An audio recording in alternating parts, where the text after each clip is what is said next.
구약성경 에스겔 제37장 1절로 3절까지를 찾으셔서 한 목소리로 읽도록 하겠습니다. 구약성경 1209쪽입니다. 구약성경 1209쪽.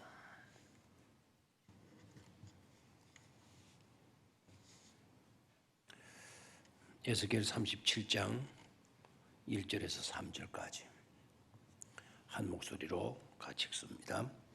여호와께서 권능으로 내게 임재하시고 그의 영으로 나를 데리고 가서 골짜기 가운데 두셨는데 거기 뼈가 가득하더라. 나를 그 뼈 사방으로 지나가게 하시기로 본즉 그 골짜기 지면에 뼈가 심히 많고 아주 말랐더라. 그가 내게 이르시되 인자야 이 뼈들이 능히 살 수 있겠느냐 하시기로 내가 대답하되 주 여호와여 주께서 아시나이다. 아멘. 물음표 인생이라는 제목을 잡아봤습니다.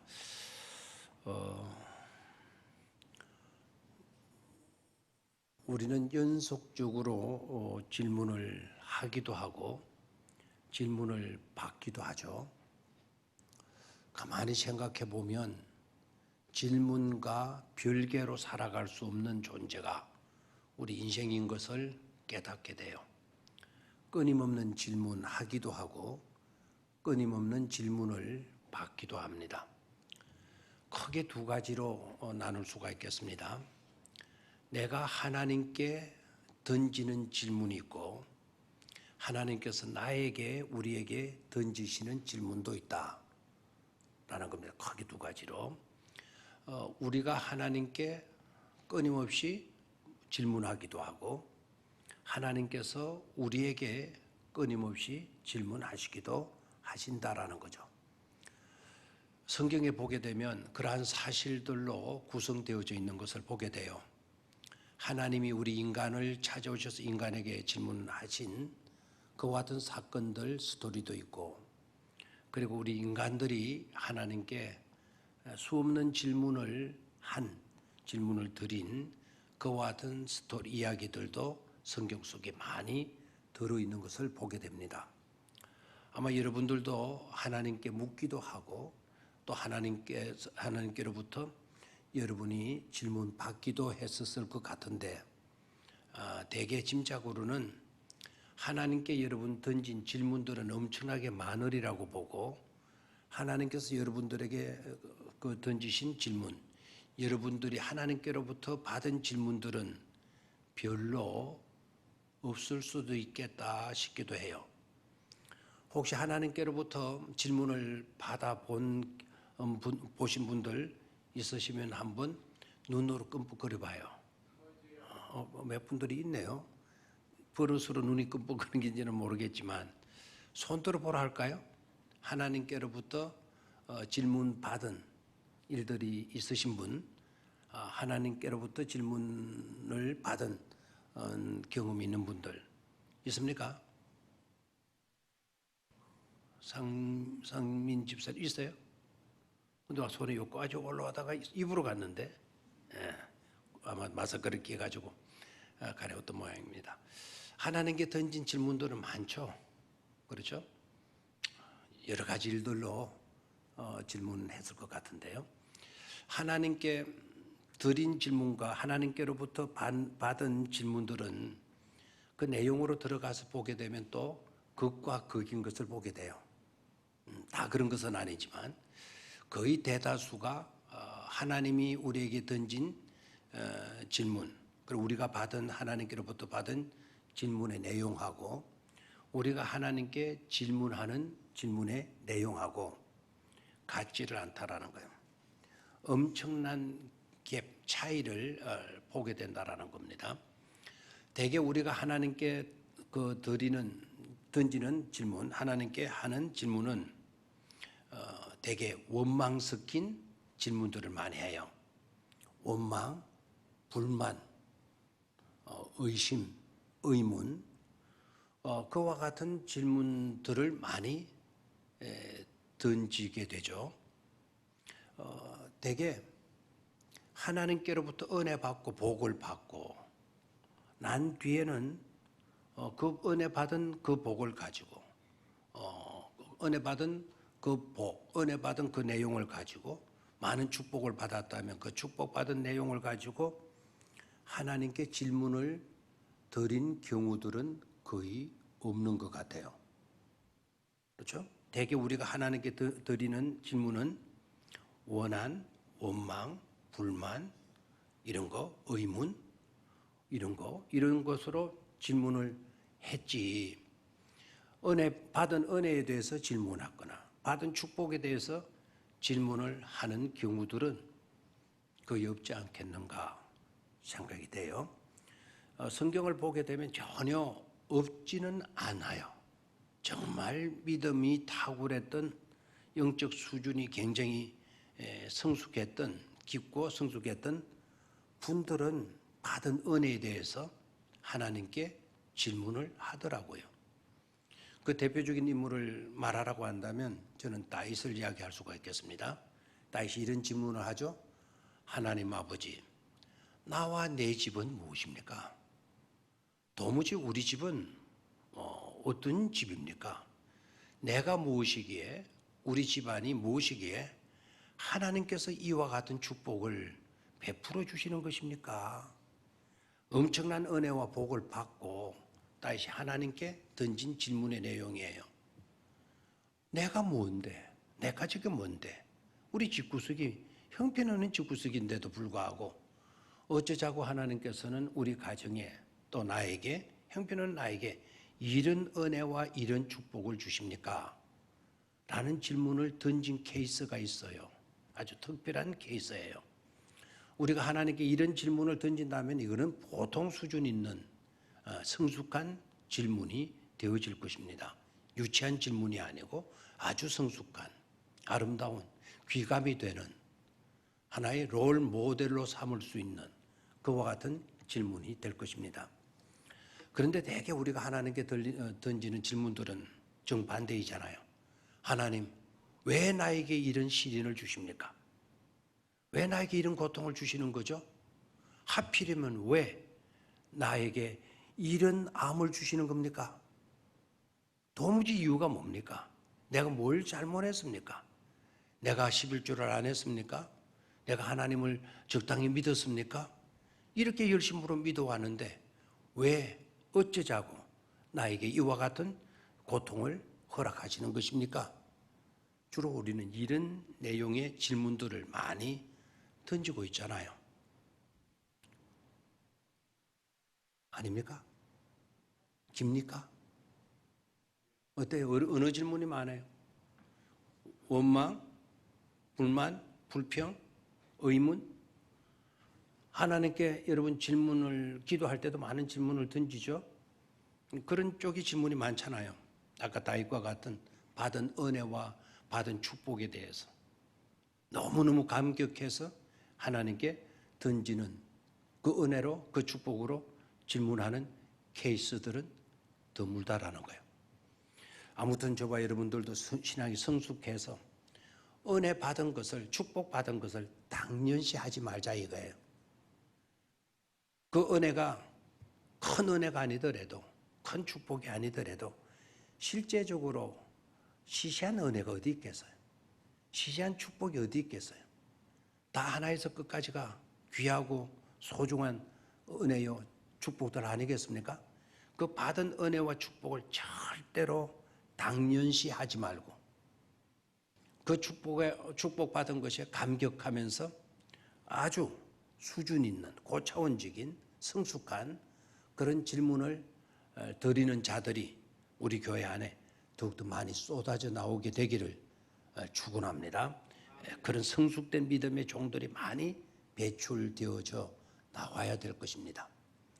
자, 그런데 하나님께서 우리에게 던지는 질문을 생각해 볼까요? 하나님께서 우리에게 던지시는 질문을 보게 되면은요, 그 특징이 무엇으로 나타나는가 하니까 하나님께서 우리에게 질문하시는 케이스에는 반드시 그 질문에 해답을 주시고 있는 것을 보게 돼요. 답을 주시고 그 답을 주시고 그 답을 가지고 하나님의 질문에 대답할 수 있도록 하나님은 하신다라는 거예요. 그래서 우리를 골탕 먹이거나 우리의 수준을 테스트하거나 시험하거나 하기 위함에 있지 않고, 중요한 것은 답을 주시면서 답을 주시고 질문하시는데 중요한 이유와 목적은 어디 있냐? 그렇게 질문을 통해서 우리에게 영적 메시지를 주시고자 하는 데 있다라는 거예요. 그 질문을 통해서 우리가 깨달아야 할 하나님의 뜻, 하나님의 계획, 진리의 말씀들, 하나님의 섭리, 이런 것들을 깨닫도록 하기 위해서 하나님께서 우리에게 뭐를 던지신다? 질문을 던지신다라는 거예요. 하나님의 질문은 주로 그런 내용을 담고 우리 인간들에게 질문하신다라는 거죠. 자, 그래서 오늘은 우리가 제목을 뭐로 잡았죠? 물음표 인생 잡았어요. 질문 인생이죠. 질문 인생. 우리가 하나님께 질문하기도 하고 하나님이 우리에게 질문하시기도 하신다. 그래서 질문을 떠나서는 우리가 살 수 없다. 질문과 우리 삶은 항상 같이 가고 있는 것이다. 우리가 살아간다고 하는 이것은 어떻게 보게 되면 질문의 연속성이다. 질문을 해가면서 계속 살아가고 있는 것이 우리 인생이다라는 것입니다. 자, 그래서 오늘은 하나님께서 우리에게 던지신 질문 6가지만 생각하겠습니다. 자, 성경에 나오는 하나님께서 우리에게 던지신 질문 몇 가지? 6가지. 그 외에도 많이 있지만 몇 가지는 여러분들이 많이 잘 알고 있는 그런 질문이 될 거고, 그리고 몇 가지는 오늘 처음 듣는 그런 질문도 되실 겁니다. 자, 하나님 이퀄 예수 그리스도 이퀄 성령님 삼위일체 하나님을 총칭해서 하나님이라고 이렇게 말하겠습니다. 자, 그럼 첫 번째 질문, 창세기에 나오는 질문이죠. 너무나도 잘 알고 있는 질문이죠, 그죠? 네가 어디 있느냐라는 질문을 던져요. 네가 어디 있느냐? 누가 누구에게 질문하신 것일까요? 자, 오늘 6가지 질문은 어떤 특징을 갖고 있다? 하나님이 우리에게 던지시는 질문이다라는 거죠. 크게 질문 2가지를 생각했죠, 그죠? 인간이 누구께 드리는 질문, 하나님께 드리는 질문 하나가 있고, 또 하나님이 우리에게 던지시는 질문이 있다. 그래서 크게 2 질문에 대해서 말씀을 드렸습니다.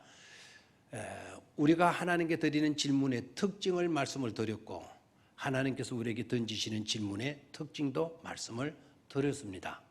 이제 좀 더 안으로 들어가서 그럼 그 질문 중에 하나님께서 우리에게 던지시는 질문에 대해서 생각하는데, 많은 하나님의 질문 중에 오늘 몇 가지를 생각한다?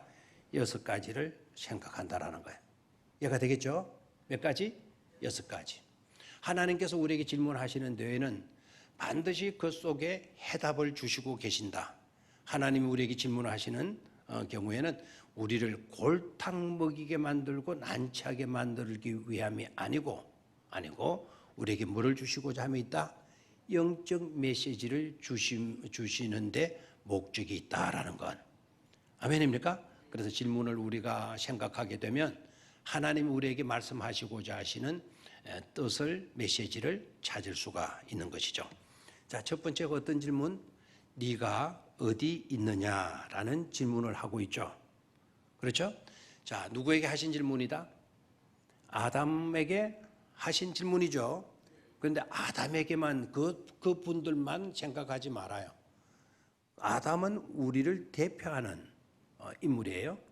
아담은 우리 육신을 입은 자들의 조상이고 있잖아요. 대표잖아요.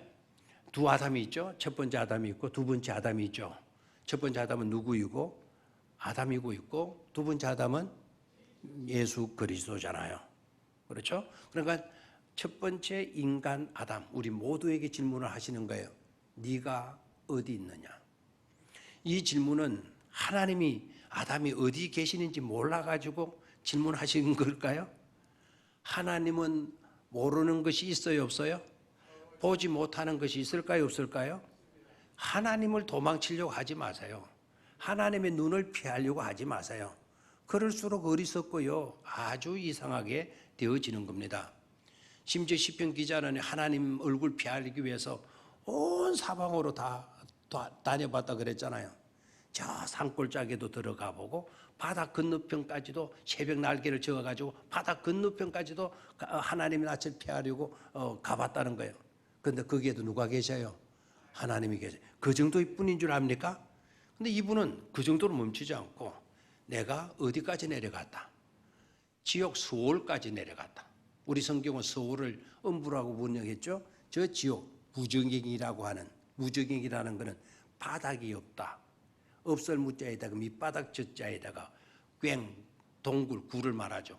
그것이 없는 그런 세계가 바로 지옥인데, 그 지옥 밑바닥까지 자기가 내려가 봤는데, 아이고 세상에, 그곳에 가보니까 그곳에도 누가 계시더라?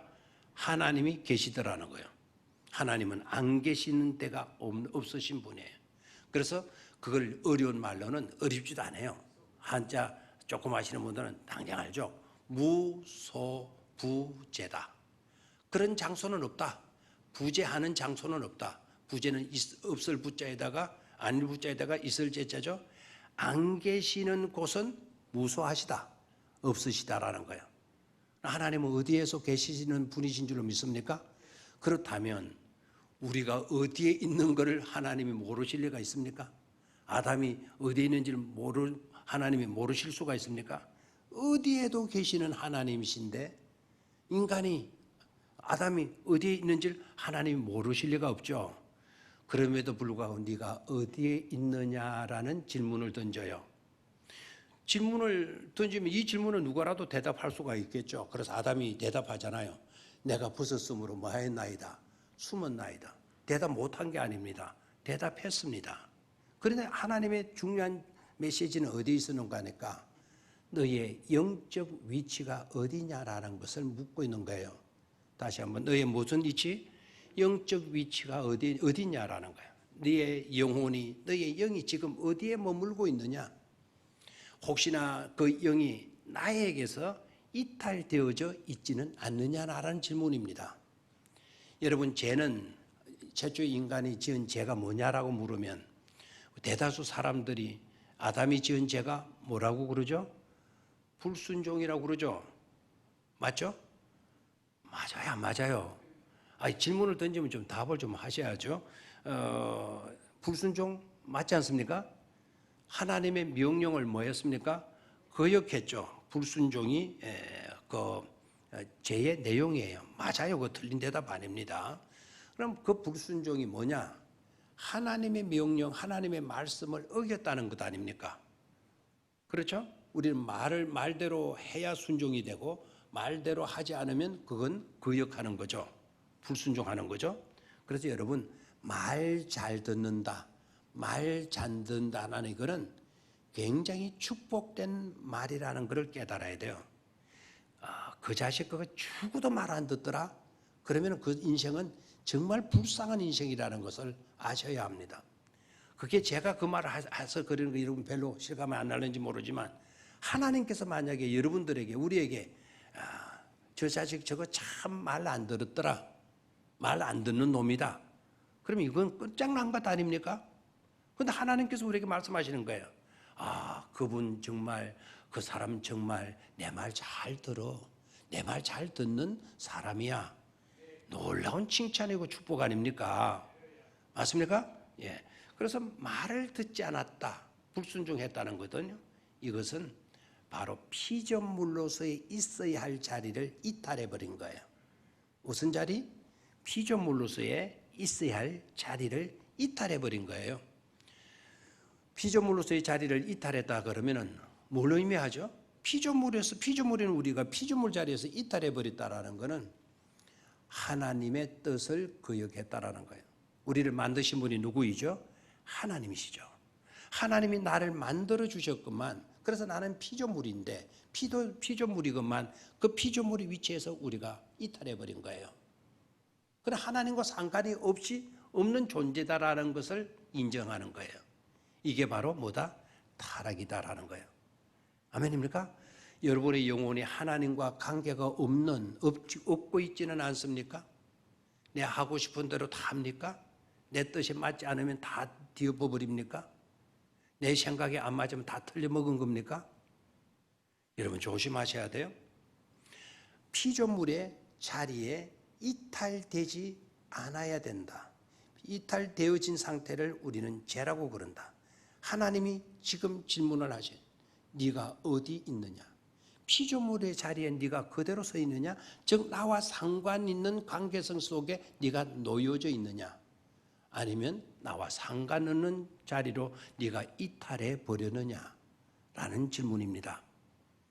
이 질문에서 솔직한 순수한 질문에 대답할 수 있게 되기를 축원합니다. 하나님, 저는 하나님 떠나 살 수는 없습니다. 저는 하나님 없이는 살지 못해요. 저는 하나님만 필요하고 하나님을 떠나서는 살 수 없는 연약한 존재라는 거 항상 인식하고 살 겁니다. 이런 고백을 드릴 수 있게 되기를 축원합니다. 자, 첫 번째 질문이 뭐였죠? 네가 어디 있느냐? 무슨 질문이었다? 피조물의 자리에 네가 있느냐? 즉 영적인 위치를 묻는 질문이었다 그랬죠, 그죠? 됐습니까? 예, 우리는 어떤 자리에 머물러야 돼요? 피조물의 자리에 놓여야 돼요. 피조물의 자리에 놓인다라는 것은 우리를 만드신 하나님과의 관계성 속에 있다라는 증거가 아닙니까? 그러니까 늘 겸손하시고 영적 위치를 잘 확인하실 수 있게 되기를 바랍니다. 두 번째 질문입니다. 두 번째 질문은 이거 좀 특이한데요. 욥기서로 가보도록 하겠어요. 오늘 방송실에 제가 성경 구절을 넣지 않았습니다. 욥기서 38장으로 갑니다. 욥이 또 어딘지 모르겠죠. 시편 앞에 바로 뭐가 있다? 욥기가 있다. 욥기가 있다. 욥기 38장. 욥기 끝부분으로 갑니다. 욥기가 좀 긴 편이죠. 욥기 38장. 찾으셨습니까? 38장 2절을 봅니다. 2절 동글라미라 해놓으시고요. 동글라미라 하시고 2절을 같이 읽습니다. 시작. 무지한 말로 생각을 어둡게 하는 자가 누구냐? 무지한 말로 생각을 어둡게 하는 자가 누구냐? 하나님께서 누구에게 던진 질문이고 있다? 욥에게 던지시는 질문이고 있다라는 거예요. 하나님께서 욥에게 질문을 하셔요. 무지한 말로 생각을 어둡게 하는 자가 누구냐? 이렇게 되어져 있습니다. 4절로 내려갑니다. 4절 시작. 내가 땅에 기초를 놓을 때에 네가 어디 있었느냐? 네가 깨달아 알았거든 말할지니라. 내가 이 창조 모든 피조물들을 만들 때 우주 만물을 창조하시고 계실 때 너는 어디 있었느냐? 네가 어디 있었느냐? 네가 깨달았거든 말할지니라. 라는 질문으로 이어져요. 여러분 놀라지 마십시오. 이 욥기서에 이 질문으로 비롯해서 욥기서에서 자그마치 하나님께서 욥에게 몇 가지를 질문하시는 거 아니까? 하나님께서 욥에게 몇 가지를 질문하시는 거 아니까? 이 심장이 약하신 분들은 심장을 아예 붙들고 계시는 게 좋아요. 욥 개인에게 몇 가지 질문을 던지시는 거 아니까? 이 질문을 비롯해서 지금 계속 질문해요. 70번을 질문하셔요. 몇 번? 70번을 질문으로 이어져요. 계속 질문을 던지는 것이죠.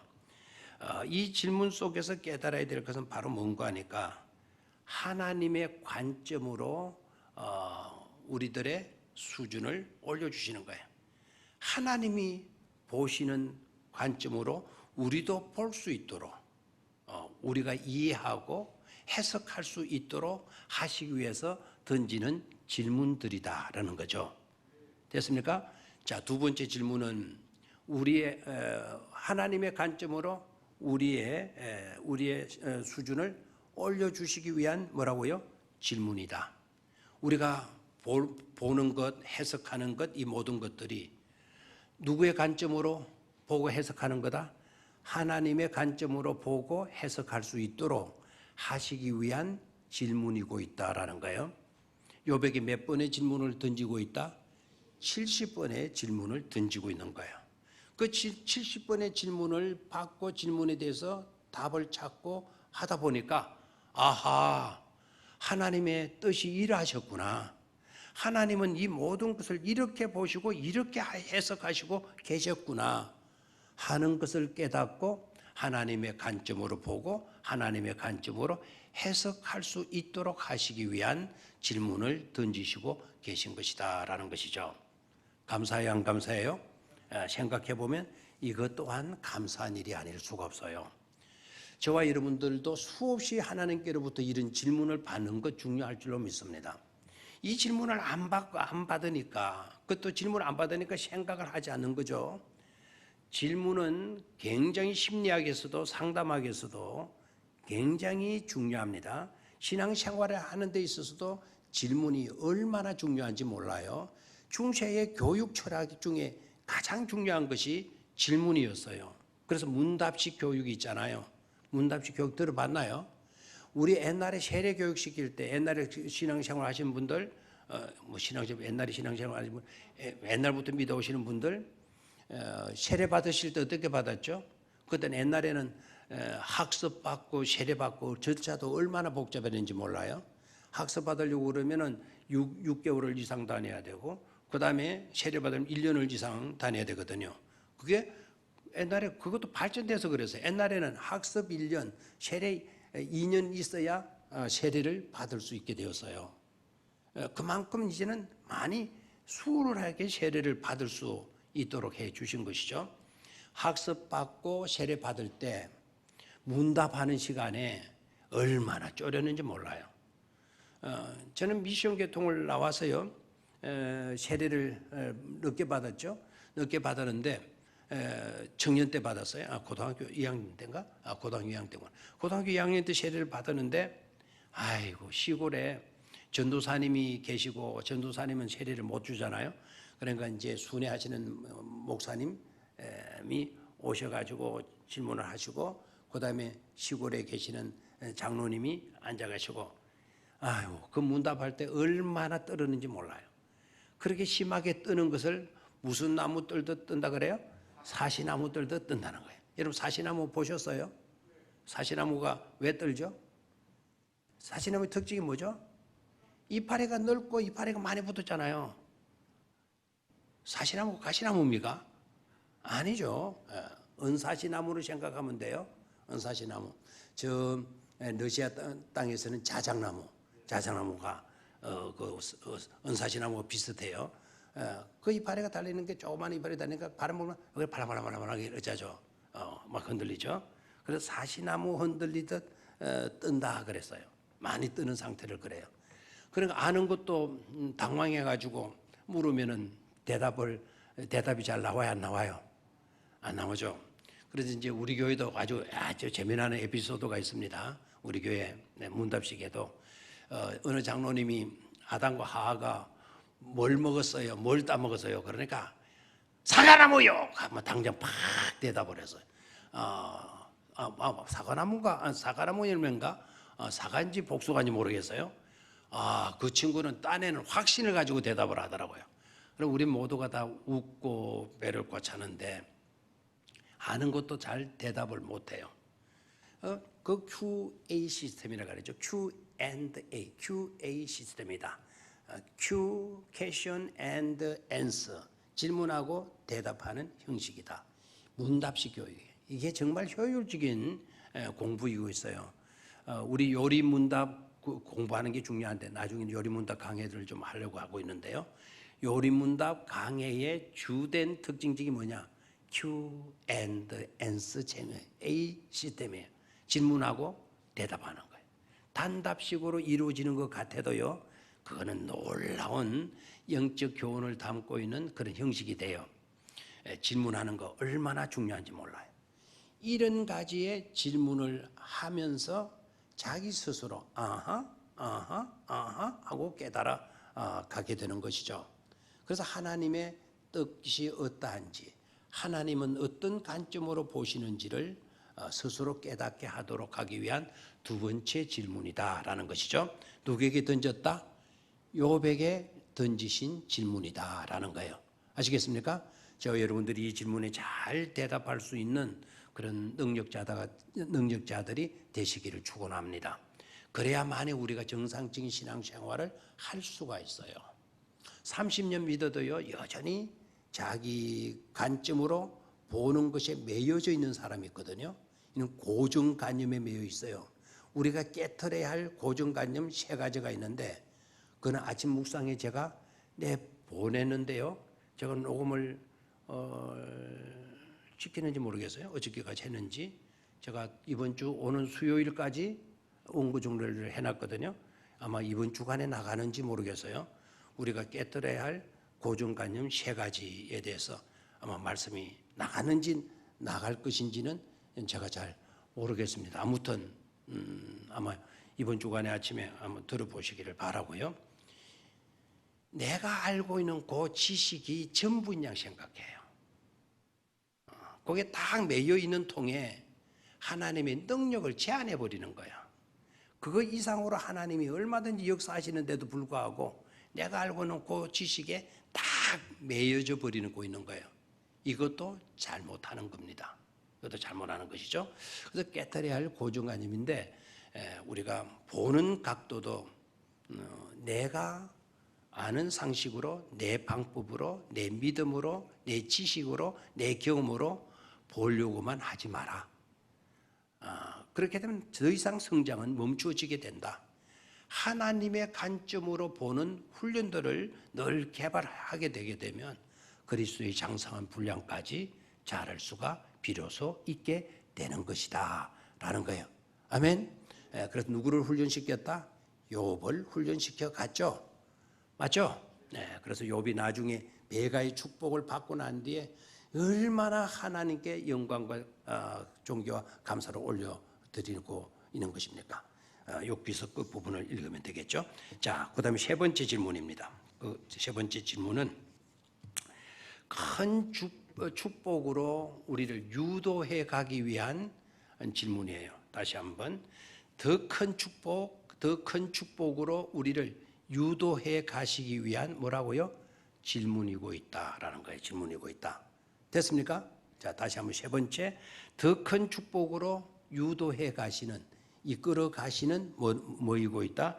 질문이고 있다라는 거죠. 질문이고 있다. 이 질문은 솔로몬에게 하나님께서 던지시는 질문입니다. 열왕기상 3장으로 갑니다. 열왕기상 3장. 열왕기상 3장. 열왕기상 왕상 3장 5절을 찾으시기를 바랍니다. 열왕기상 3장 5절. 잘 아는 질문이죠, 그죠?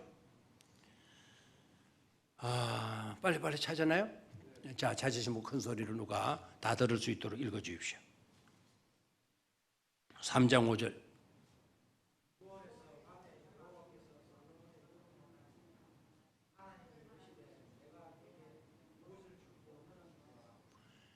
내가 너에게 무엇을 줄고 너는 구하라 라는 질문을 하나님이 하셔요.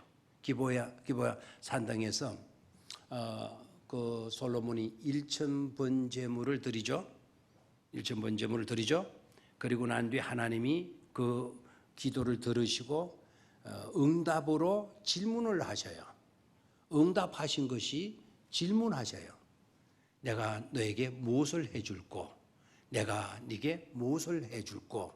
뭐 해주면 되겠노? 내게 구하라. 내게 말하라. 라는 질문을 던지셔요. 자, 이 질문의 내용을 보게 되면은 하나님이 그래, 네가 요구하는 그걸 내가 들어주마. 네가 이걸 원하겠지. 그렇게 하신 질문이 아니고 더 큰 축복을 주시기 위해서 그 축복의 강가로 이끌어가는 질문이에요. 그래서 솔로몬이 그 질문을 받고 뭐라고 대답을 하죠? 그 밑에 솔로몬의 대답을 한번 보도록 해요. 나는 어리다. 그러나 하나님께서 맡겨준 백성들은 너무나 많다. 그러니 나에게 뭐를 달라? 지혜를 주시고 또 하나 중요한 것을 말하죠. 뭐를 달라 그러죠? 읽어봐요, 그 부분을. 무슨 마음을 달라? 듣는 마음을 주십시오라고 이야기를 해요. 거기에다 밑줄을 그어놓으세요. 듣는 마음, 듣는 마음, 듣는 마음에다가 밑줄을 그으시고 그 듣는 마음을 히브리어로 레버라 그래요. 레버, 듣는 마음, 들을 수 있는 마음, 들을 수 있는 마음을 달라라는 말씀을 대답을 솔로몬이가 하게 되죠. 여러분, 말하는 복을 달라가 아니고 말을 잘할 수 있도록 해달라가 아니고 듣는 마음을 주십시오 라는 기도를 부탁을 하나님께 해요. 들어봐요. 이 듣는 마음, 잘 듣는 거, 잘 들을 수 있다라는 거 축복이에요? 아니면 축복 중에서도 큰 축복이에요? 아니면 형편없는 축복이에요? 이게 큰 축복이라고 하는 것을 깨닫게 된다면 여러분들은 지성과 지혜를 갖춘 사람이에요. 대개 우리는 육을 입고 있고 육의 소욕도를 따르고 있기 때문에 저는 마음 같은 거 필요 없고요. 큰 아파트를 주시든지 큰 집을 주시든지 큰 땅을 주시든지 큰 재물을 주시든지 하셔야 내 마음이 놓일 것 같습니다. 내 마음에 들 것 같습니다. 주로 이렇게 생각들을 하죠. 근데 솔로몬은요, 듣는 마음을 달라. 이게 솔로몬은 듣는 마음을 가지는 게 굉장한 축복이라는 거, 은금을 차지하는 것보다도 듣는 마음을 가지게 되는 게 엄청난 축복이라는 것을 누가 알고 있었던 거죠? 솔로몬이 알고 있었던 겁니다. 솔로몬이 이렇게 공부해가지고 알았을까요? 아니죠. 솔로몬에게 하나님이 뭐를 주신 것입니까? 지혜로움을 허락하여 주신 거란 말이죠. 이 듣는 거 이게 얼마나 중요해요? 하나님의 말씀을 저와 여러분들이 잘 듣기만 해도 아까 네가 어디 있냐라는 질문 속에도 있었죠. 하나님의 말씀을 우리가 잘 들을 줄만 알았다고 해도 우리는 이 고생 하나도 안 하고 살아갈 수가 있었던 거예요. 듣는 마음이 부족한 거예요. 이 레버가 부족해. 이 레버가 잘 되어져 있어야 되는데 이 레버가 부족한 거예요. 조금만 아는 것 가지고 가르치려고 하거든요. 조금만 들은 것 가지고 설교하려고 들거든요. 이러니까 성숙이 없고 변화가 없는 거예요. 듣는 마음을 주십시오. 여러분, 상담의 가장 좋은 방법이 뭔 줄 아십니까? 어떤 애달픔을 가지고 찾아왔어요. 찾아온 그 사람을 어떻게 도와주겠어요? 그 사람 이야기를 듣고 그건 틀렸어. 그건 이래야 하는 거야. 이래서 문제가 된 거야. 이렇게 상담해 주는 사람들은 초보 중에서도 왕초보 상담가의 카운셀러예요. 진짜 성숙한 카운셀러는 그 사람으로 하여금 자꾸 말하게 해요. 말할 때마다 귀 기울여 솔깃솔깃 들어주는 겁니다. 어머나, 어떻게 그런 일이 하면서 반응을 해줘요. 고개를 끄덕거리면서 몸을 흔들어가면서 아이고 그랬구나. 그렇게 잘 들어주기만 해도 이래라 저래라 말하지 않아도 애달픔을 가지고 찾아왔던 그분이 굉장한 힘을 얻고 마음의 평안을 찾고 돌아간대요. 그럼 상담가가 뭘 도와줬나요? 하나도 이래라 저래라 도와준 것도 없어요. 계속 그 사람이 말하고 있는 거를 뭐 해주었죠? 들어준 거예요. 이것만큼 뛰어난 상담이 없다라는 겁니다. 그래서 솔로몬이 어떤 마음을 주십시오? 듣는 마음을 달라고. 그 질문을 하나님이 계속 던져가는 거예요. 그렇게 대답하도록. 그럼 나중에 가서는 어떤 말씀을 하시죠? 네가 부와 장수와 명예도 구하지 아니하고 네가 이와 같은 것을 구하였으니 내가 네가 구하지 아니하는 축복까지도 내가 너에게 주겠노라. 하나님이 말씀하시죠, 그죠? 그래서 하나님의 관점으로 볼 수 있도록 우리를 뭐 하신다? 이끌어 가신다. 또 더 큰 축복을 주시기 위해서 하나님은 그런 쪽으로 우리를 유도해 가시기 위해서 질문을 쉬는 케이스가 되겠습니다. 자, 네 번째로 가서 오늘 몇 개 말씀드린다 그랬죠? 4개 빨리 가야 되겠죠, 그죠? 네 번째 하나님의 물음표입니다. 용서를 선포하시는 질문이에요. 용서를 선포하시는 질문입니다. 다시 한번 뭐를 선포하시는? 용서를 선포하시기 위한 질문입니다. 자, 이것은 신약으로 떼어놓아서요. 신약 요한복음 8장입니다. 요한복음 8장 내용은 여러분이 너무나도 잘 아시죠, 그죠? 요한복음 8장 너무나도 잘 아시죠? 여기에 여러분이 걸렸습니까? 요한복음 8장의 말씀 어느 정도 여러분 아시고 계시죠? 이래도 대답이 없습니까? 너무나도라는 말이 부담이 되어서 대답을 못 하신 줄 알았더니, 그러면 요한복음 8장에 어느 정도 말씀은 아시고 계시죠? 바로 뭡니까? 가늠하다 현장에서 끌려온 잡혀온 여인의 문제죠. 맞죠? 근데 그 여자가 잡혔어요. 그 잡힌 그 여자를 바리새인들이 누구께 끌고 왔죠? 예수님께 끌고 왔어요. 그리고 예수님에게 질문을 하는 거예요. 자, 여기서 들어봐요. 바리새인들의 의도는 이 여자를, 죄지은 이 여자를 어떻게 해야 될지 몰라서 예수님께 끌고 왔나요? 아니죠. 어떻게 해야 될 건 저거가 다 알고 있어요. 근데 그 여자를 끌고 온 이유는 어디 있죠? 누구를 걸고 넘어지려고 한 거예요? 예수님을 걸고 넘어지려고 하는 거예요. 이렇게 마귀는 악랄해요. 그런 악랄한 마귀의 수종도는 사람들이 있다라는 거예요. 그 사람들이 바리새인들이에요. 또 유대인들은 존경받는 입장의 사람들이에요. 그 바리새인들이다. 그런 사람들이면서도 불구하고 누구의 수종을 들고 있어요? 사탄의 수종을 들고 있는 거예요. 사탄이 즐겨하는 그 짓을 하고 있는 거예요. 예수님 걸고 넘어지려고. 예수님께서 아주 난처한 지경에 놓을 수밖에 없죠. 이 여인을 어떻게 해야 되겠느냐? 모세의 율법에는 이런 자는 돌로 쳐 죽이라 했는데 너는 사랑을 외치고 있더구만. 너는 원수까지도 뭐하라? 사랑하라고 가르치고 있더구만. 그 예수 성생, 자네는 그러면 이 여자를 어떻게 해야 된다고 생각하는가? 답해보게. 라는 질문을 던져요. 그러면 예수님은 아주 난처한 질문이죠. 율법대로 하시오. 그러면은 예수님의 새 계명을 주시는 계명이 어긋나잖아요. 새 계명대로 하시오라고 가르쳤다면 자기네들이 지키고 움켜쥐고 있는 율법을 어기는 것이 되잖아요. 그렇죠? 그러니까 예수님은 이렇게 대답하는데 안 되고 이렇게 대답하지도 해서도 안 되는 난처한 지경에 예수님이 놓이게 된 거예요. 근데 역시 예수님은 우리의 구주가 맞으셔요. 그 사건을 읽으면서 여자가 이렇게 용서받았네 그 정도만 생각하지 말고 이걸 보면 역시 예수님은 탁월한 우리의 변호자가 되신다. 이걸 보시면 탁월하게 우리 주님은 탁월한 하나님이 분명해. 우리의 메시아가 되시는 게 확실해. 이런 은혜를, 이런 깨달음을 가져야 되는 것입니다. 이해가 돼요? 자, 그럼 예수님 답변이 뭐죠?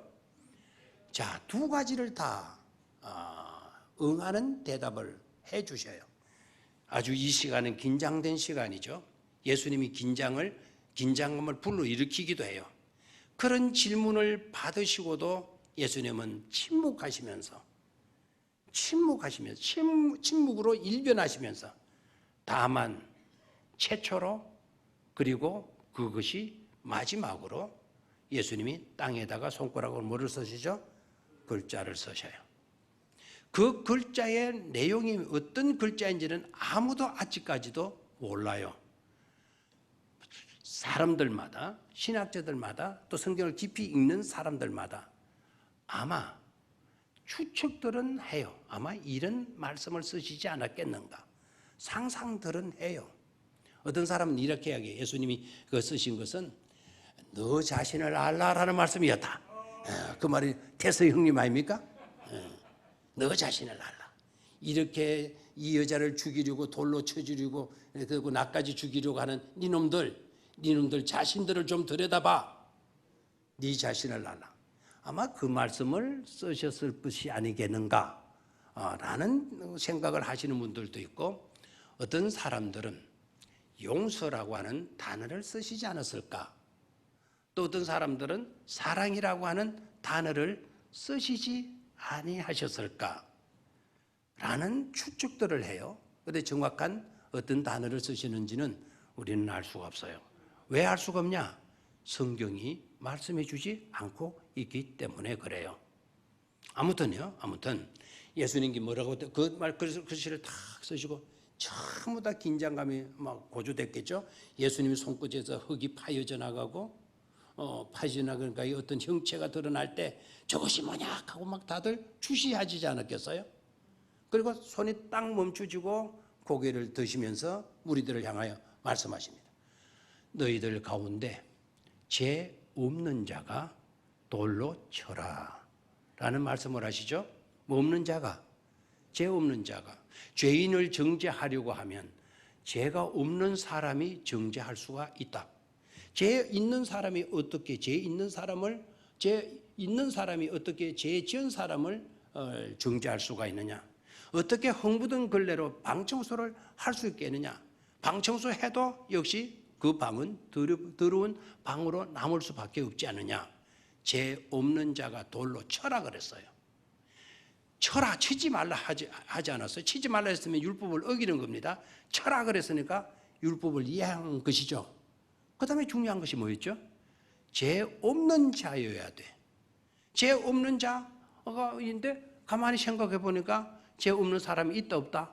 아무도 없다. 의인은 없나니 한 사람도 없다. 그렇다면 여러분들도 쉽게 정죄하죠? 여러분이 얼마나 잘났다고 남을 정죄합니까? 그것도 확실치 아니하는 것으로 그랬을 것이다 상상하고 그 사람 어떻더라 저떻더라. 여러분 가슴도 안 떨려요? 간도 안 떨립니까 여러분? 여러분들 깨끗해요? 정말 깨끗합니까? 죄 없는 자가 돌로 쳐라 그랬어요. 그 시대의 사람들 그래도 양심가들입니다. 자기 자신들을 들여다보고는 죄 있구나. 나도 별 수 없는 죄인이구나. 다들 느꼈다라는 거예요. 가책을 느꼈다는 거예요. 그리고 미추님이 하나도 없었다라는 거예요. 그리고 돌을 다 땅에 떨어뜨리고 어디로 갔다? 돌아갔다라는 거죠. 그런데 중요한 건 여자에게 예수님이 질문드리죠. 여인아, 너를 정죄하는 자가 있느냐? 너를 정죄하는 자가 있느냐? 없느냐? 라는 질문을 던지셔요. 그랬더니 여자가 뭐라 그러죠? 주여, 뭐라 그래요? 떨리는 목소리로 주여, 많아이다. 없나이다. 여러분들 왜 그렇게 반응 없이 했겠나요? 너무너무 여러분의 얼굴이 굳어 있어요. 막 마음은 안 그러겠죠?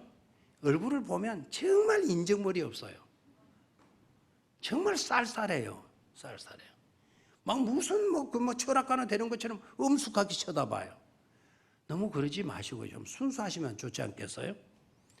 주여 없나이다라는 그 말은 어떤 목소리로 이렇게 떨 수가 있겠어요? 그 가냘픈 목소리에 떨리는 목소리. 주여 없나이다. 막 이런 식으로 막 떨리겠잖아요. 감격이 막 겨워가지고. 그 다음 중요한 말씀. 질문에는 항상 해답이 따르고 주님의 질문에는 우리의 영적인 메시지를 주시기 위함에 있다라는 거예요. 나도 너를 뭐하지 아니하노니 정죄하지 아니하노니 가서 다시는 뭐하지 말라 죄짓지 말라. 주님의 질문은 어떤 질문이었느냐? 용서를 선포하시는 용서를 안겨주시기 위한 질문이었음을 알 수가 있죠. 다섯 번째로 갑니다. 다섯 번째, 새 사명을 새롭게 하시는 질문이셔요. 사명을 새롭게 하시는 질문입니다. 자, 이 질문은 누가 누구에게 하셨겠다 생각이 되죠? 자, 지금은 공통적인 질문은 뭐죠? 하나님이 우리에게 하시는 질문을 생각하고 있잖아요. 새 사명을 일깨워 주기 위해서, 새롭게 해 주시기 위해서 던지는 질문, 짐작이 갔을 건데요. 예수 그리스도께서 누구에게 하신 질문이다? 베드로에게 하신 질문이다라는 거예요. 이 질문은 예수님께서 부활하시고 난 뒤에 죽음을 극복하고 이기시고 난 뒤에 베드로를 만나시고 베드로에게 던지시는 질문이었어요. 네가 나를 사랑하느냐? 네가 나를 사랑하느냐? 네가 나를 사랑하느냐? 세 차례 걸쳐 질문을 하셨죠. 그 질문은 뭐를 주시기 위해서 하시는 질문이었다? 결국 베드로의 입에서 정확한 자신 있는 대답을 못해요, 베드로가. 왜? 부끄러우니까. 자신의 양심이 허락을 안 하니까. 사랑한다 해봤자 누가 믿을 사람 아무도 없어. 사랑 안 하는 건 아니야. 사랑하기는 하는데 내가 행한 행동들을 보면 누가 사랑한다고 믿어줄 사람이 없어.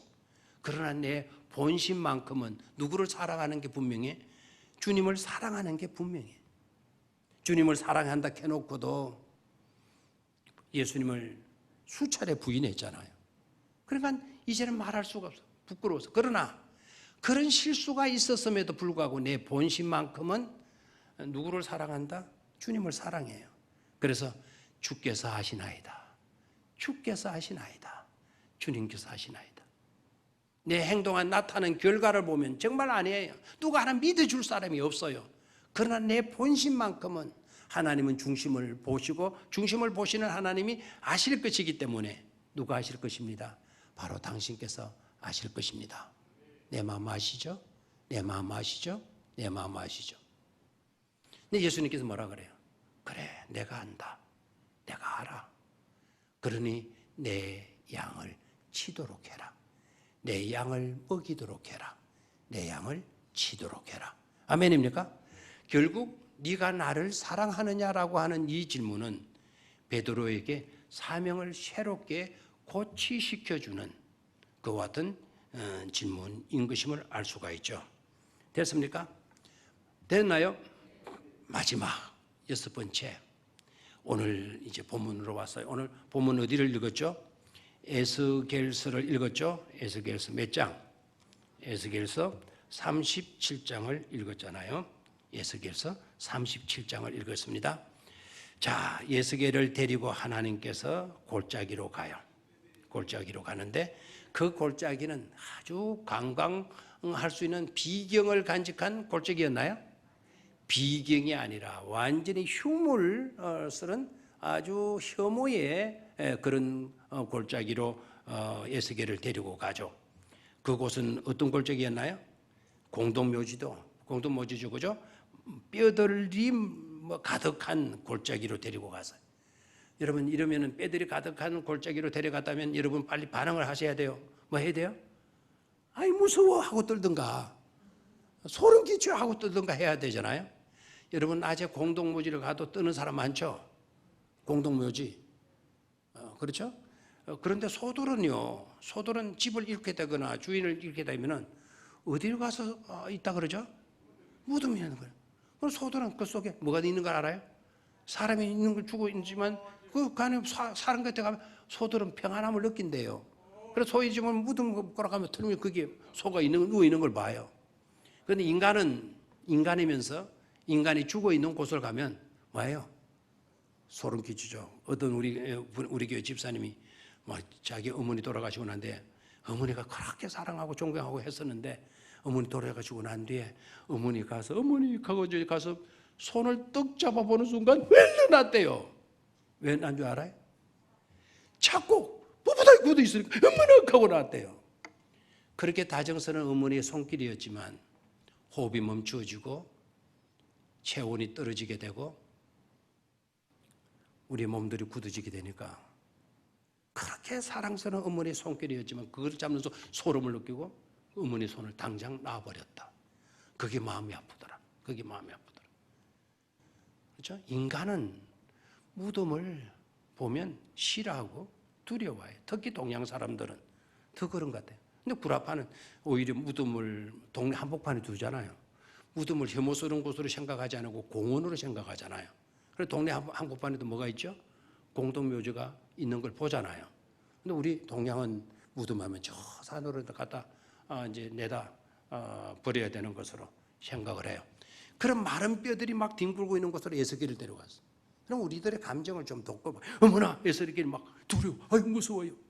아니면 아유 너무너무 뭐 징그러워요. 막 어서 이곳에 떠나가게 해줘. 뭐 이렇게 반응해야 될 것 같고 에스겔도 인간인지라 그런 느낌이 들 수도 있었겠죠. 그런데 그곳에서 하나님께서 에스겔에게 질문을 던지죠. 그가 내게 이르시되 인자야 이 뼈들이 능히 살 수 있겠느냐. 인자야 이 뼈들이 능히 살 수 있겠느냐. 저를 봐요. 하나님이 에스겔에게 던진 질문이 뭐죠? 인자야 인자야 이제 the son of man 인자야 이 뼈들이 살 수 있겠느냐. Can these bones live? Can these bones 이 뼈들이 live 할 수 있느냐, live 할 수 있겠냐 라는 질문을 던져요. 그 질문을 받은 에스겔이가 뭐라고 대접하죠? 누구만 아십니다. 주 여호와여 주께서 아시나이다. 요 주께서 아시나이다 말은 우리는 성경을 주께서 아시나이다라는 이 말 속에 하나를 더 넣어야 분명해요. 주님만이 아시나이다. 누구만이 아시나이다? 주님만이 아시나이다. 다시 한번 누구만이 아시나이다? 주님만이 아시나이다. The Lord alone know예요. The Lord alone know. alone 혼자만이 know 아신다라는 대답을 해요. 자, 이 질문은 무슨 질문이겠어요? 능히 살 수 있겠느냐라는 에스겔에게 질문을 던졌어요. 이 뼈들이 능히 살 수 있겠느냐. 에스겔로 하여금 희망을 심어주기 위한 질문이에요. 능히 살 수 있겠느냐라고 하면서 깡마른 뼈들이 어떻게 살 수가 있어요?